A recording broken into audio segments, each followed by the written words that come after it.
Oh man, well, it's 40 degrees out here today. We have to fire up our outdoor wood boiler for the first time this year. We haven't done it yet, kind of putting it off as long as we can, and really we made it into October, which is rather rare around here. So, let me show you how we do that here. This outdoor wood boiler, oh my god, built this thing in 2004, so if you want to know about that, here's a video here. You can check out a couple different ones on this, how it works. One thing, while I have this open, everybody always asks me about the pipes that I have in here, and you never get to see them because there's usually ashes and fire in here. So these are the pipes that are inside my boiler. Hook them up so they run to the other side, and it adds another layer of heating where the coals just sit in here and smolder, and it takes the extra heat out of that and uses it. So there was your chance to see those. Now let's get this thing going because it's kind of cold out here and I don't want to be here anymore. So first thing we're going to do, take all the stuff that you don't want. They send you in the mail and this and that, and boxes and whatever. Just throw it in there, like diapers and cereal boxes and little bits of. And what else do we have here? Fast food package. Just toss that stuff in there. Hang on. So once you put a bunch of your paper products in here, for example, soda boxes and just a little bit of everything. We kind of save this instead of throwing it in the garbage because it takes up a lot of room in the garbage. And it burns and we get free heat out of it. Next thing you want to do is get yourself one of these, a propane torch. I use MAP gas because I use this for other stuff as well. Don't waste your time trying to light this with a lighter and build a little fire and blah, blah, blah. All you got to do is hit that sucker with the torch. Get it going like that and walk away. That's it. You just leave that and you close this door.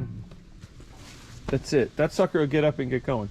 Now what I'm going to do is I'm going to put some sticks and stuff in there and actually build a little fire on top of that. I have a bunch of debris around here to get it going, and you want to utilize the heat coming off that. But that'll start warming up the boiler. It'll dry it out a little bit, and it'll take a second. You can see it's still burning down there. But it does kind of work better if you close this because it creates the draft more. You can see the smoke coming out here. I don't want smoke coming out here. I want the smoke to come out the top of that chimney. By closing that, it pulls the draft and it will get it going a little quicker. So in the meantime, let me get some sticks and twigs together and throw some of those in here, and all of a sudden that'll fire up better. Okay, well, here's some various sticks and twigs. This is like 5 feet long, perhaps. Throw it in there. Nice big boiler, big door. I have a basket and some other junk. Like, get rid of this. Okay, throw that in there.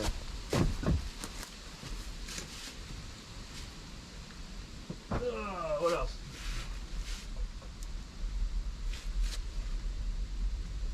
A couple of these littler sticks or whatever. Just throw them in. And she's going. I mean, I can tell you this fire is already going, and poof. Blowing out the top. Awesome, man. Can't believe we're gonna go on another year of this thing. And she doesn't look the prettiest now. And like I said, it's been quite a long time. That smoke will subside as soon as this gets a little better draft to it. And you gotta love it.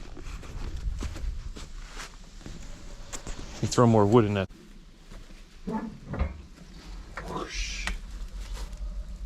There we go, that's what we wanted. Get that sucker really cooking. Look, that took like a minute. Granted, we're burning cardboard and other stuff, but tell you what, that chimney doesn't seem to be pulling as much as it should be. I wonder if this is clogged up. Could be something in there.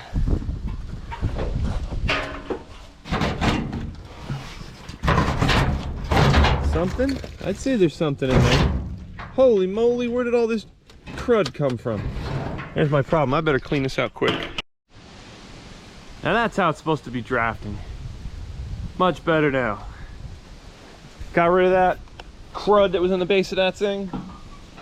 Got her burning. I mean, I haven't done anything to this in half an hour or so. It's just sitting here and wood is all lit.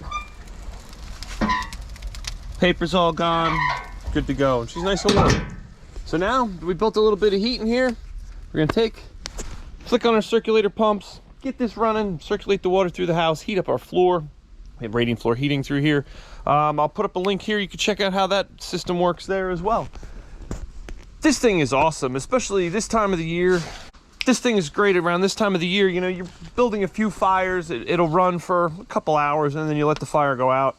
And it'll stay hot for a few days because it's not that cold outside yet. So, you know, you end up burning through a bunch of cardboard boxes. And if you're lighting a bunch of fires, you don't want to be messing with it. Just get the torch, hit it quick, and walk away.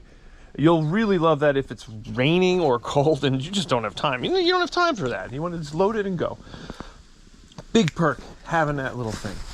So I have a feeling this winter wood is going to be kind of a high demand based on the price of everything else skyrocketing. So oil and propane are going to be high. Wood is going to be your best option for heating if you're looking to save a buck and you have the ability to do it yourself. Do you want to get one of these things? Outdoor wood boilers, man, they're great. But here's another video I have that I did 20 things about these that's kind of sums up a lot of the truths and myths about outdoor wood boilers. Are they worth it? Should you get one? Should you make one? I say if you can make one, definitely make one. But well, God, what else could I say? I could go on and on and on and on about this thing. It's just great. This one has no electricity to it. It's not a power vented unit. I have draft control right here by this. This right here just controls my draft if I need more or less air to it. And where you build the fire in this particular box determines how much heat you really get out of it. If I build it more toward this side where all the plumbing comes through, I have the water coming in the top, trickles and circulates through the whole box and then comes out through this bottom corner here. So if I have like all the coals and fire really on that bottom corner, that sucker will get real hot. You know, like I said, down in this area. Really, really hot right before it goes into the house. Cool, cool thing. Well, I'm gonna go in and warm up, I suppose. Now, whew, we lucked out this year. It's almost kind of mid-October and we didn't even really need to get heat yet. So I'm sure we're gonna pay for that later by freezing all winter long, burning through our wood supply. So that's the next thing I have to do is go cut a ton of firewood because we burn like half the forest down every winter running this thing. It's great. And, you know, it works. I like it for a while. We got the fire all going good. We're making heat. I gotta go turn the circulators on. I gotta make sure this thing is all good and full of water. Should be. So now that we're all up and running outside, all I have to do is come inside here and hook up my circulator pump, and our system is up and running now. One little thing I thought I'd like to show you is my entire system, instead of just hardwiring it in, I have it hooked to a plug. The reason being, if we lose power here, which is like extremely rare that the power ever should go down, all I have to do is hook an extension cord into this and plug it into a generator or even an inverter and hook it to a car battery, and we'll have heat. And we only need to run 2 circulator pumps for the entire system. So that's very minimal draw on our system to begin with. So that's it. Just plug that in. They fired up. They're both turning. All right, there's that. Perhaps let's put some more water into the system. All I have to do is open this valve right here, and you can hear water running through the pipes. Piece of cake. And I ran a open system with the boiler. I was going to do it closed at first, and then it started building pressure, and it became kind of terrifying to have a bomb sitting in your yard because there's, you know, if you can't control that pressure, it's going to go somewhere. So by opening the system, I have relief holes in it, I guess you could say, so it does lose a little bit of moisture through that, and you got to replace it periodically. I never drain the system because I want to keep as much of unoxygenated water in it as I can. That's what's going to cause corrosion and wear inside your boiler. But overall, pretty simple system, just radiant floor heat running upstairs and then those going down into the concrete.